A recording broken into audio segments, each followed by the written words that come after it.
Hello everyone, Tiana Vanderhei here, host of the Refined Redhead podcast. Thanks for listening to the following broadcast on Public House Media. This is Daniel Poppy, host of How to Write Good here on Public House Media. I just want to thank you for listening to the following broadcast brought to you by Public House Media. Once you're done with this episode, I hope that you'll come check out my show, How to Write Good, the writing show that is not about writing. A new show of How to Write Good comes out every Wednesday, so don't forget to subscribe on iTunes so you never miss an episode of How to Write Good. Again, thanks for checking out the following broadcast on Public House Media.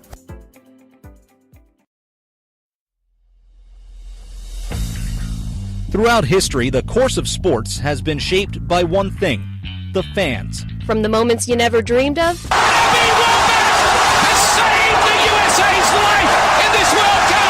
Paul, the runner, loose ball, it's good. Gonzaga, the flipper still fits. To the moments that still give you nightmares. Behind the bag, it gets through Buckner. Here comes Knight, and the Mets win it. He's in. Patriots win the Super Bowl. Brady has his fifth. through the good and the bad, fans have helped change the games we watch and the players we love. They may not be the most logical people. You are a factory of sadness. I'll see you Sunday. But they know their teams better than anybody. They'll blow in the ninth. You may not always see them, but you know where to find them. After all, there's nothing quite like the view from the cheap seats. Broadcasting as part of the Public House Media Network. Grab a chair and enjoy all there is in The cheap seats. Good morning. Welcome to the Cheap Seats here on Public House Media. I'm your host, Baxter Colburn. Your other stylishly good-looking, handsome devil of a man is that man I call over there, Matt Coyne. He's the other host. Hi, Matt. Hey, morning. How are you? Good. How are you today? I'm great. Yeah. Good. All right, Matt. Well, some good stuff today. It's been about a week. We placed our bets on the Kentucky Derby. I did not win. Yeah, we were both wrong. Yeah, I was the same horse better as Aaron Rodgers, though. He betted for Audible as well too. Betted. Betted. Betted. Is that My a guy word? finished fourth. I was happy with that. Yeah, I'm still hung up on if I used betted. I don't think is betted a word. I don't think it's a word. I made a bet. I made a bet. I betted. I placed my bet. I did not betted. Wow. I went to private school. It's fine. Holy cow. But he chose Audible because of the fact that he has to audible at the line of scrimmage all the time. So I'm like, hey, Big Aaron and I were on the same track. So that was a fun that was a victory. That was a win enough for you. I was me. going to say, yes. That makes sense. So I was happy with that. You see how muddy it was? It was, yeah. It was real, gross. real nasty. Yeah. Oh, my. Those horses got dirty.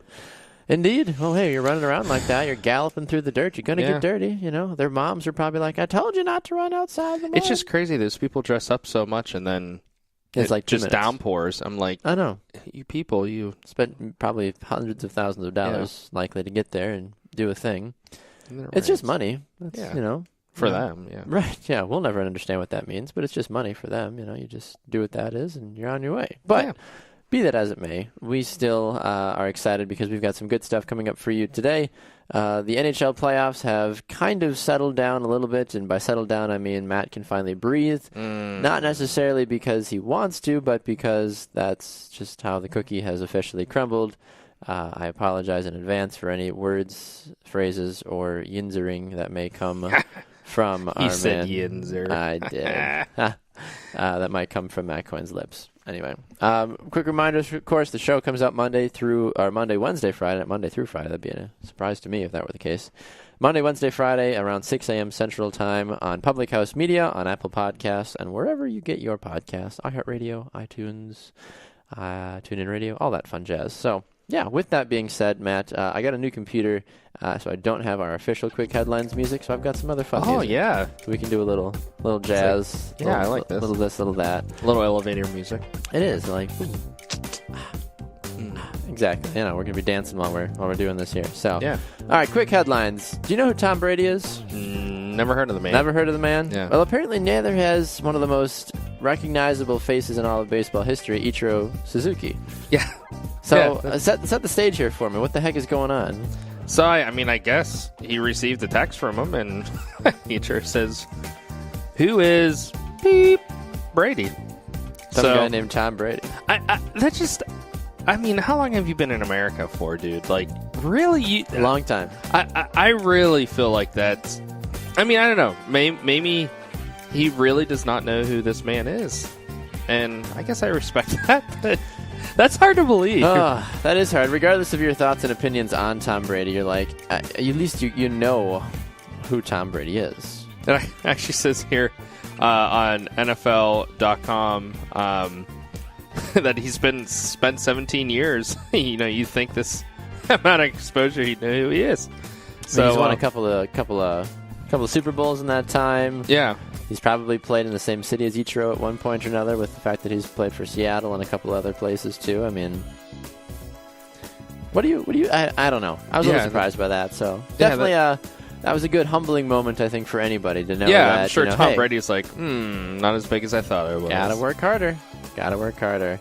Speaking of working harder, the head coach of the Boston Celtics, Brad Stevens, the Celtics are on their way after a 4-1 series victory over the 76ers to the Eastern Conference Finals. And Brad Stevens apparently received zero Coach of the Year votes.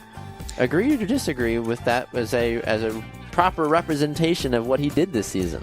I mean, I'm not a basketball guru, but I disagree with that. I mean, that they're just... Now, I know, now in NBA, does Coach of the Year pour into the playoffs? I don't think it would, because they voted already, so... Right. But, I mean... To still have as good a year as Boston did. Yeah, I mean, it's interesting. I mean, they, finished 55-27. Yep.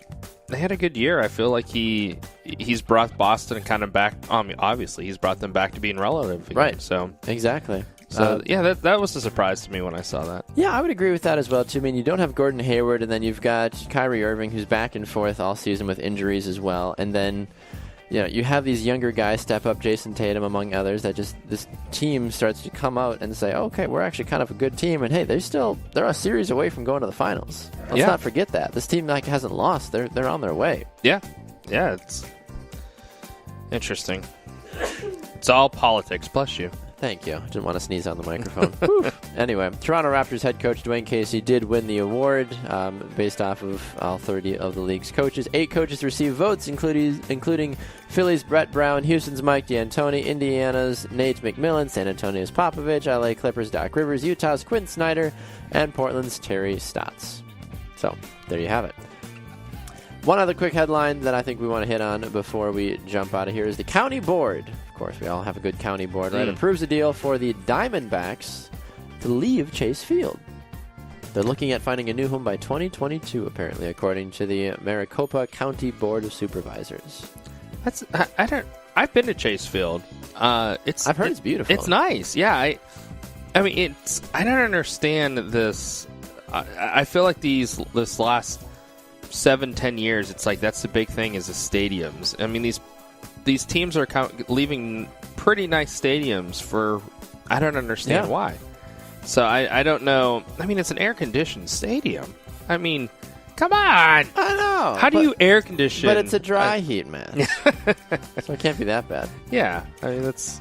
But I thought that's interesting. I mean, I don't think they're leaving Arizona. I don't think they're leaving Phoenix. I think they're just they just want a different place. I mean, the agreement here says the Diamondbacks reached an agreement with the Maricopa County Stadium District last week to allow the team to leave Chase Field up to 5 years earlier if it drops a lawsuit demanding $187 million in upgrades. The board voted 4-1 on Wednesday to approve the deal. $187 million in upgrades. What could more air conditioning units? I guess I'm not sure. They probably realized, oh wow, this is a Diamondbacks have been at Chase Field since '98. The franchise joined the MLB as an expansion team. So it has been longer, but I mean I guess it's been 20 years. But to say that you want to leave a stadium, and they're saying contending the ballpark needed major repairs and upgrades. That's the reason they want to leave. And I don't know what it looks like. Yeah, obviously. I mean, I was there in the early 2000s, so it was still newer. Right. So interesting. But to leave a stadium, I don't know. I guess it's like, hey, either put up the $187 million and fix it, or shut up and we're out of town here. We're leaving, packing our bags and going somewhere else where it's hot and humid. I don't know. All right, those are your quick headlines. We're going to take a fast break. When we come back, the NHL playoffs have Matt buzzing like a bee, and I'm sure he's got a few words to say about those people out east in Washington. We'll be back. It's the Cheap Seats here on Public House Media.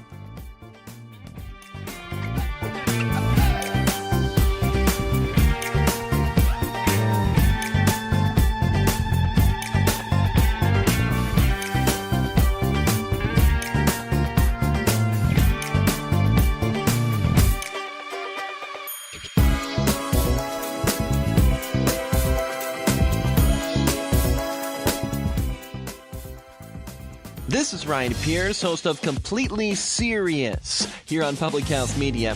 Thanks for listening to the following broadcast on Public House Media.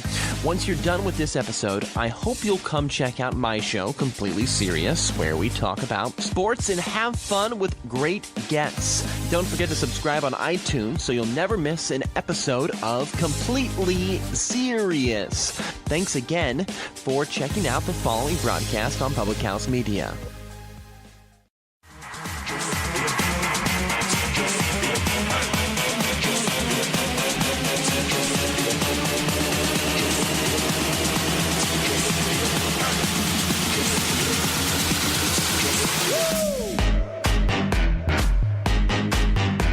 Welcome back to the Cheap Seats here on Public House Media. I'm Baxter Colburn. That's Matt Coyne. Thanks for being here with us on this Friday edition of the program. You had a good week so far, Matt? Done anything fun or outside the norm? It's been great. Nothing crazy. It's been a good week though. Nothing.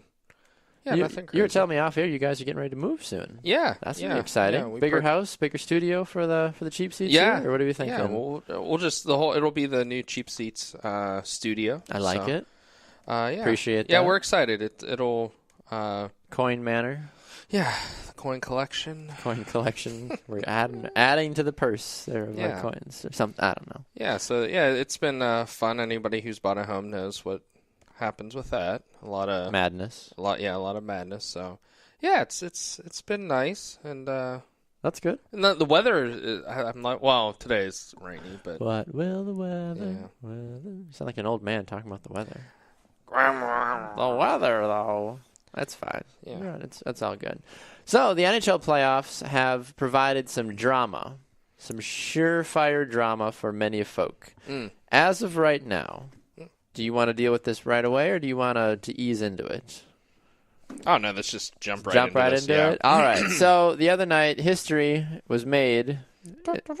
As some people might think, at least, depending on who you support. Everybody in Washington, Everybody in Washington State, or not Washington State, Washington, D.C., can finally celebrate because the Penguins have finally fallen to the Capitals. Yes. In 6 games, 2-1, Caps, 5-hole, bang, they win, put up a banner, shut it down, season's over. Yes. So I said Capitals would win in 6. You did. I would like to point that out. Well done. Thank you. I absolutely hate that Kuznetsov was the one who scored. I think he has the most annoying celebration in the NHL. And a last name too. It's called like the screeching or screaming eagle. It is the most annoying thing in the world watching him do that. But with that said, with bitterness aside, the Capitals were the better team. They have been the better team the last 2 years, and the Penguins have their number. But this year, and I'm not trying to make excuses. No. But the odds were against the Penguins. They were not winning 3 in a row. They weren't going to do it. I hate that it had to be the Capitals that they lost to, but of course, it's actually given me peace to see the reaction of how happy the Capitals fans are and the Capitals themselves. Like, it's making me actually more peaceful because I'm like, you people really are this excited that you made it to the finals. You haven't won anything yet, but it makes me happy to see Ovi on ESPN after the game saying, I forget exactly how he worded it, but he just said, they're just happy that they finally beat the Penguins. I'm like, are you kidding? I saw one of the funniest memes I've ever seen. They have the banners up on the top of the rink. So somebody photoshopped one, hanging up there, and it says 17-18 beat the Pens. And, like, that's how it feels. I mean, I will not be surprised if they get swept by Tampa Bay if they end up putting a banner up that they beat the Penguins. It's making me happy on Facebook seeing Capitals fans there, seeing Nashville fans from last year so excited. I'm like, you people, they won 2 in a row. You can't take that away from them, right? They won 2 in a row. So being somebody from Pittsburgh who a lot of people seem to be happy that they're out, and I understand that. It's kind of I am not, listen to me right now, I'm not paralleling the Patriots and the Penguins, but I understand because you don't want to see the same team win. If people you're don't not, like greatness. Yeah, and people don't want to, we don't want to see the Penguins in there again. And I understand that. I'm fine with that. But still. Yeah. Get a different argument, please. So anyways, it's seriously, congratulations to the Capitals. I mean, 3 years in a row, these have been some insane series to watch. They have not been good for my heart. They have not been good for my body because I end up just eating and gorging through these games because I'm so nervous. They don't make me a good father because my daughter's asked if they can watch, Daniel Tiger, and I'm like, no, I'm watching the game. So I'm watching Penguins. Yes. Now they enjoy the game, but then about 10 minutes in, they're done. So yeah, they're busy checking each other off over the kitchen table. Yeah, and so throwing each other into walls. So it makes me overall just a better person. But with all that, let's look at some of the other series too. But well, I mean, the Caps did end a 20-year East Finals drought. So, I mean, that's a big deal. I really, and I know some Pittsburgh fans are going to be like, what are you talking? I mean, I really am happy to see a team because being a Pirates fan, I know that struggle. I know that struggle of watching your team who, especially for the Capitals, who go into the playoffs every year the number 1 seed. And they fall. They've never been past the second round. Well, they haven't been past the second round in this new regime. So, looking here at the other series, I mean, Tampa Bay now they have won back-to-back 4-1. Capitals have a lot to deal with. I'm not saying Tampa Bay is going to wipe the floor with Capitals, but. I mean, you wouldn't be mad. You're saying if it happened. No, Capitals, in my opinion, I think are going to have to take this 7 games if they're going to win. But then we got over in the West. I mean, Las Vegas continues just to first year in the league. They're like, you know what? We're going to come join the league, win the Stanley Cup, and then leave. I think that's like what they're going to do. But why not? Marc-Andre Fleury, I think he's up to 4 shutouts. I think he's right around a goal a game letting up. I mean, I think he's at 96% save. Last time I had checked, it was 96, and I think that was a big. That was something that Max had mentioned. I think it was was that on Wednesday? Or might have been last week. I forget when it was specifically, but when he had mentioned it, though, it was. Yeah, and I still can't believe it. Yeah, and it's funny because I'm not kidding you. Right after the Penguins lost, I mean, I've told you this before, Baxter. I mean, Fleury was the golden child in Pittsburgh. Oh yeah. I mean, honestly, probably over Crosby. With a lot of people. So, I mean, people when he was taken by the Golden Knights, there were Golden Knight Fleury jerseys all around Pittsburgh. Mm-hmm. I mean, when they finally came to Pittsburgh, I would say there was as many Golden Knight Fleury jerseys as Pittsburgh Fleury jerseys. Yep. So Pittsburgh is pulling for him because he could still three-peat, which would be pretty cool for him. So. Obviously, there's 4 teams left that I think both of these series could easily go 7 games. So, agreed. We'll see what happens, and I guess there's always next year. I mean, how do you react as a fan in this situation, though? I guess because you win 2 years in a row, you win it all 2 years in a row, and then you don't. What's the expectation then after you win? I think once you win one, and then you win it again this following year, it's like. As a fan, how do you react? I want to win again, or you're like, well, especially you get more content. Whatever happens, I'm fine. We got 2 in a row. Yeah, and the Stanley Cup is considered arguably the hardest to win in sports. I mean, it's very hard to win. To win it twice, not too many teams have done it. Exactly. They actually showed a graphic on NBC Sports the other night when the Penguins were going into overtime and showing. All the teams who have won it 2 in a year, they're 2 in a row, what they did the next year. all of them lost in the second round except one who lost it in the first round. Mm-hmm. And only one team has ever won, and I believe 3 in a row, which was the Islanders, and I think 80, 81, and 82. Yeah. I went into this year, honestly, I told many people, I'm like, I'm cool if they take the whole year off and just finish 0-82. You know, because I went, that is a lot of hockey to play in 2 years. When they won the first one, well, obviously we're excited. When you win 2 in a row, which they did in the mid-90s too, in the Lemieux and Yaga regime, but Yagamir? Yadamir? Yaga. Yama Yaga. But me personally, I was okay with it. I was like, there's no way they're going to win 3 in a row. There's just no way. I don't care if they even make it. That would have been amazing if they did. Yeah. I mean, it's such a hard sport, but they're going to take this year off and they'll come back and win 2 more. Makes sense. Makes sense to me. You heard it here first. Matt Coyne calling the Penguins shot here. Double champions after this next 2 seasons. But realistically, though, I mean, I think it'd be a really cool story if the Vegas Knights win it. Me too. I'm pulling for it. Not just for Fleury. I just think it'd be a cool story. I agree. And I'm sure Max agrees with us. Sure. I'm sure that's exactly what he's thinking. All right. We need to settle some debates because some articles that have come out recently have been talking about the best offenses in the NFL, the best top 10 this, the best that. Matt's found an article that he doesn't agree with, and frankly, I don't either.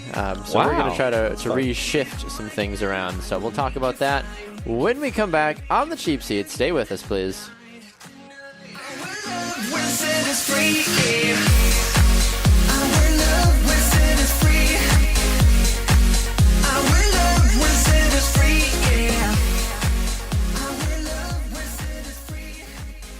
Hi, this is Emily. This is Lindsay.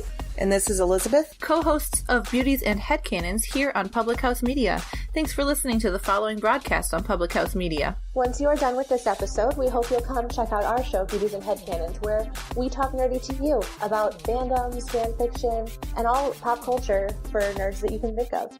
A new show comes out every Friday. Don't forget to subscribe on iTunes so you never miss an episode of Beauties and Headcanons. Thanks again for checking out the following broadcast on Public House Media.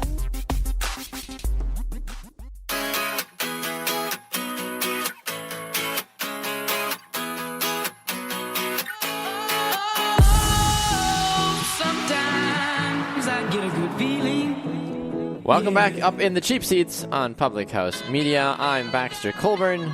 That's Matt Coyne over there. I get a good feeling every time we talk about football, Matt, and that's why I'm excited for this segment, because we get to talk about the NFL. We didn't do a lot of NFLing last week. It was kind of one of those weird weeks because the draft was hit so hard Monday and Wednesday on the shows. By the time it got to us on Friday, we talked a little bit about it, but then we're like, okay, let's just talk about horse racing and this other weird stuff that we normally don't talk about. Just threw random things. And we found out just how smart we actually were about those topics that we started talking about. I am very educated. Yes, I know many things. I'm many leather-bound books. What is that? What was that movie from? Anchorman. Anchorman. That's right. I was like, how do I forget what that's from? But I'm like, I know that. If it's not me as a dog being referenced getting punted off of a bridge, I don't usually. What is it? You ate all the cheese? I don't know. You ate the whole wedge of cheese? Yeah. And you pooped in the fridge? Bad boy. Yeah. Yes. Oh, my terrible... You know, I was telling somebody the other day, Baxter, that I could read a book, set it down, and not remember one word. Yep. I can watch a movie one time and remember quotes galore from it. Absolutely. And I hate my mind for that. I was quoting Finding Nemo walking off the soccer field the other day. My head coach and I were going back and forth, and the kids are like, you know you're at that age when the kids don't get Finding Nemo quotes. Yeah. Like, we were literally like, I forget what we were saying, and the kids are like, what movie is that? And I'm like, I'm only 26. Yes. You guys are like 13, 14. Yeah. I'm like, you haven't seen Finding Nemo? And they're like, oh, sure. Yeah. Okay, we've seen it. I'm like, I watched it when I was 2. Yeah. I'm like, shut up. I'm not that old yet. Plenty of time. So I got some beef with this article that we found from NFL.com. It is talking about the top 10 offenses in the NFL. Mm-hmm. And number 1 specifically... It's hard because every team is different, and I think we judge teams based off of how they do more so against their divisional opponents than they do against the rest of the NFL, because they have the New Orleans Saints at number 1. Mm-hmm. Drew Brees, Mark Ingram, Alvin Kamara, Michael Thomas are going to always do really well when they play the defenses of their division, just because none of them really have that great of a secondary. Yeah. Atlanta used to have a good defense, and it's been kind of iffy the last few years. But I think that the sample size that we're judging these teams off of, I think, is just kind of hard in my opinion. But I also feel like New Orleans has kind of never been the sexy pick ever. So even when they did win the Super Bowl, I feel like it was still kind of like faux pas, like, whoa, Saints won the Super Bowl, good for them. I don't know. What do you think when you see the Saints at number 1? That just seems weird to me. I mean, I've always been a huge Breeze fan. Absolutely. I'm not saying that people always put him a top 3, top 5, wherever you want to put him. I'm not going to argue about that. But I feel like he's always been quiet down there in New Orleans. He's always kind of been out of the big 5 quarterbacks. He's always just been quiet down there, and that's just how he plays. Done his job, done his career. Yeah, and so I think you're right. Whenever they do you see the Saints up there, and I mean their backfield. I mean now I know Mark Ingram is suspended for 4 games, but between him and Alvin Kamara, I mean Alvin Kamara obviously he was a rookie last year, so he did come out of nowhere. Alvin Kamara is a fantastic player. Yeah, and I would like to say that I picked him up randomly in week 2, week 3 last week or last year. Anyways, well done. But their backfield is insane. Drew Brees obviously is obvious. Again, I don't care wherever you want to put him, top 3, top 5. I personally put him top 3, but that's just me. So Mike, but then you go to the receiving core, and if you're going to compare, so they're a B+ for the receiving core, and then in second they put New England with an A- receiving core. And then this is where I start getting in trouble. And I told you off the air, I'm not trying to go all Yinzer, but then they put the receiving core of the Steelers at an A- as well. So that just interests me a little, how they come up with, what I'm getting at here is how they come up with Michael Thomas, Ted Ginn Jr., is a B+ and company is a B+. I think that's what I'm getting at is that I think that's a generous rating in my opinion. For which team, I'm sorry? For the Saints, for Michael Thomas, yes, Ted Ginn Jr. And I would agree because Michael Thomas is literally the only good player on the receiving core. Ted Ginn Jr. is great in college. Yes, yeah. And that's as far as he goes. I mean, he's been a product of finding opportunities to be open, and obviously you need to take opportunities once you have the ball in your hands to do really well, and he's done that at times, but he's not a good wide receiver. I wouldn't want him on the Packers. Yeah. That's kind of, in my opinion, I know that might be the wrong way to judge players at times, but I'm like, do I want this player on my team? Do I think they would make a difference? The Packers aren't really flushed for receiving talent this year. I mean, it's you've got Devontae Adams, Randall Cobb, Geronimo Allison, Trevor Davis, and now you got Jimmy Graham as well too. But I'm sitting there going like, I don't think Ted Ginn would make the Packers better if he were on that team. I'm looking for Michael Thomas last year, and I'll be honest, I did not realize he had such a good year last year. He was a very good player. Yeah, 104 receptions, or 1,200 receiving yards, and 5 touchdowns. That's a solid year. The thing about Breeze, though, and this is one thing I guess we're not being fair either. He's one of those quarterbacks that he has always spread the ball around. He does not have just one go-to like a lot of the Julio Jones or Antonio Brown. He doesn't have one of these go-tos. And really the same with Tom Brady. I mean, I know he has Gronkowski, but Gronkowski's hurt half the year every year. So, so to be fair, that this B+ rating, in my opinion, you're getting the plus, maybe even the regular B and the plus with Breeze being your quarterback. You throw a Peyton Manning, an Eli Manning in there, they're not a B+. No, absolutely not. I do take issue with some of the players and the teams farther down. The fact that the Vikings backfield with Dalvin Cook and Latavius Murray is ranked a B. And in my opinion, those two running backs by themselves are better than the entire squad that New England has in their backfield. And they're only ranked a B right now. I think Minnesota should be much higher on this list. Kirk Cousins throwing the ball or not, I think Kirk Cousins is better than a B quarterback. I would give Kirk Cousins either a B+ or an A- quarterback rating, personally. Yeah, well, I guess what I'm doing is the people who put this list together.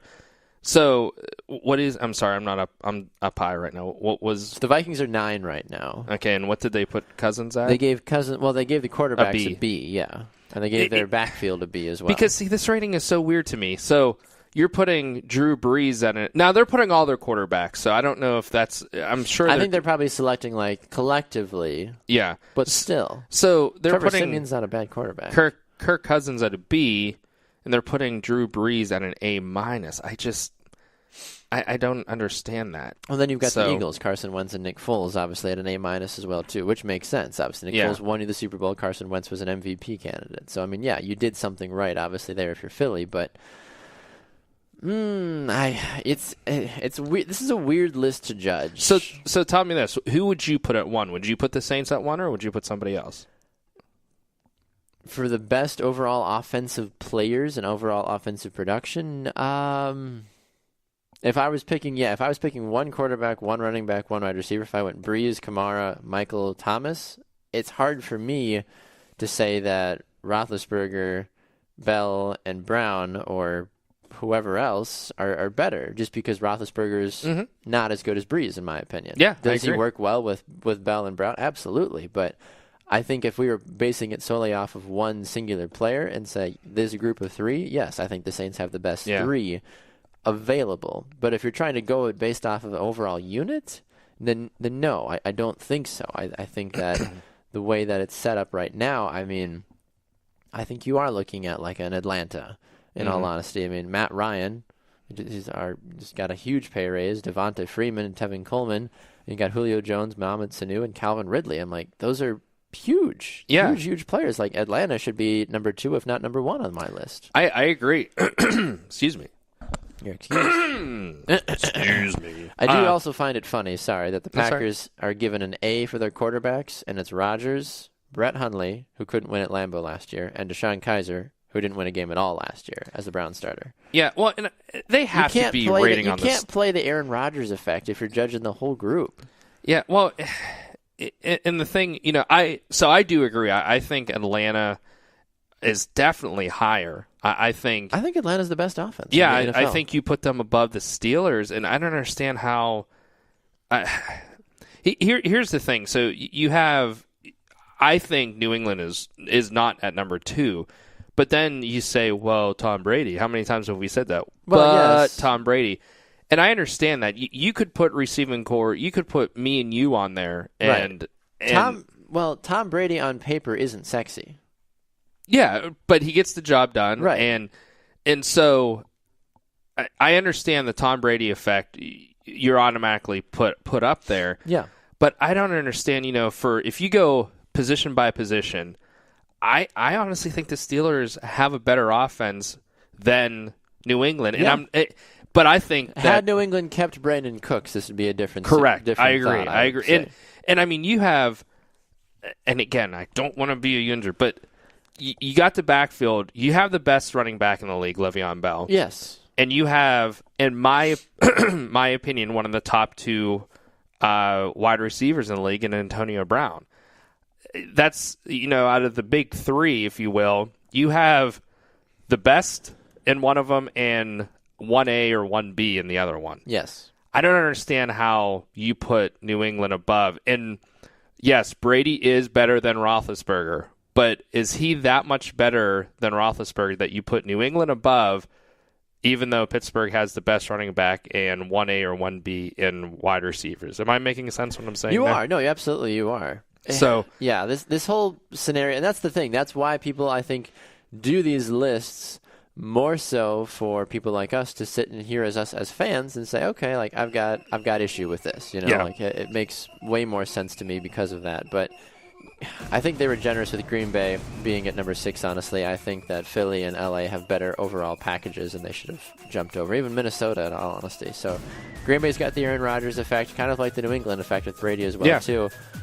It's going to be a weird year as Packer fans. Our backfield needs a lot of help, too, with Aaron Jones and Jamal Williams. We'll see. Are we going to go down to Green Bay for... I want to. What is it, August 16th? Packers preseason, yeah. Against the Steelers. Do a live show, I think. Day after my birthday. That's my dad's birthday, is the 16th. Really crazy. Maybe we should come too. We'll have a big old party. My father-in-law's is the 17th. That's crazy, all those. Right? And my sister-in-law's the 18th. Holy cow. Wow. Anyways, nobody cares about those birthdays. We're going to go to a break. When we come back, we've got some bold predictions, some poll questions, and all that fun stuff to kind of wrap up the show. This is the Cheap Seats on Public House Media.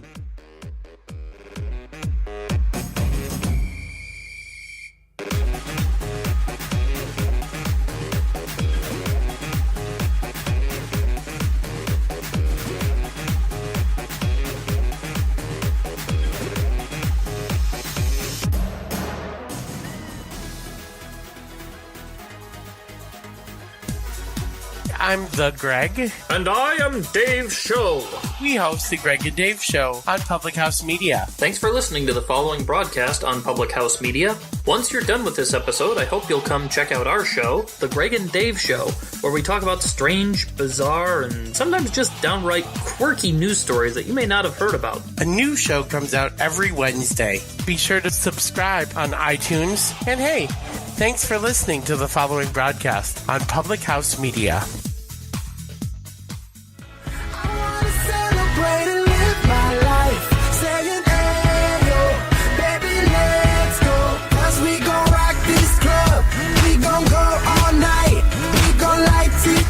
Welcome back to the Cheap Seats on Public House Media. I'm Baxter Colburn. That's Matt Coyne. Thanks for being here with us this morning. We hope that your Friday's going well for you, and wherever you are in your great big world, your big bear in the big blue house, right? Is that what it was? Wherever you are in your big blue house, in your big blue world. No idea what you're talking about. The big blue from Finding Nemo. Oh, wherever blue, you yeah. are.